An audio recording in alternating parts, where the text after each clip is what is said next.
Kannada star hero Upendra నటించిన latest movie UI. దీని కథ ఏంటంటే ప్రకృతిని సమాజంలో కొందరు స్వార్థపరులు నాశనం చేస్తే ఆ పరిణామాల ఫలితం నుంచి కల్కి వర్సెస్ సత్య అనే మంచు చెడు పుడితే ఈ క్రమంలో జరిగే నాటకీయ కోణాలు ఏమిటి అనే కోణంలో ఈ కథ సాగుతూ ఉంటుంది. కొందరు దుర్మార్గులు ఓ తల్లిని పాడు చేస్తే ఆ తల్లి కడుపులో సత్య అలియాస్ ఉపేంద్ర పుడతాడు. నలుగురిని కొట్టి వారి దగ్గర ఉన్న వస్తువులను లాక్కునే ఈ రోజుల్లో చుట్టూ నలుగురి కోసం తన జీవితాన్ని అంకితం చేసే వ్యక్తిగా సత్య ఉంటాడు. సత్య మంచితనానికి అందరూ అతన్ని అభిమానిస్తూ ఉంటారు. అయితే అంతలోకి కల్కి అలియాస్ రెండో ఉపేంద్ర కథలోకి ఎంట్రీ ఇస్తాడు. అసలు కల్కి ఎవరు, అతని గతం ఏంటి, సమాజంపై అతనికి ఎందుకు అంత ద్వేషం, ఆ ద్వేషంతో కల్కి చేసిన మారణ హోమం ఏంటి, చివరకు సత్య కల్కి కథ ఎలాంటి మలుపు తిరుగుతుంది, మంచి కోరుకునే సత్య ఏం చేశాడు, ఫైనల్ గా కల్కి ఏమయ్యాడు అనేదే మిగిలిన కథ. నాకైతే ఈ సినిమా ఫస్ట్ హాఫ్ అయ్యేంత వరకు కొద్ది సైకో సినిమాలా కనిపించింది. సెకండ్ హాఫ్ ఏదో అలా అర్థమైంది. ఈ సినిమా మాత్రం బిజినెస్ కోసం కాకుండా ఏదో సరదాగా తీసినట్టుంది. కొన్నిసార్లు అయితే నాకు గజినీ సినిమాని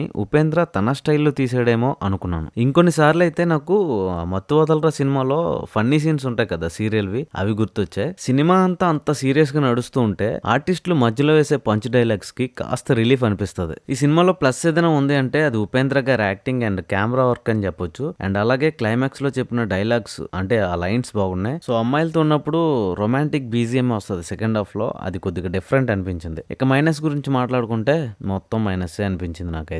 సో ఇదన్నమాట సంగతి. మరిన్ని అప్డేట్స్ కోసం సబ్స్క్రైబ్ కొట్టు మావా. సినిమా తలకాయ నొప్పురా బాబోయ్.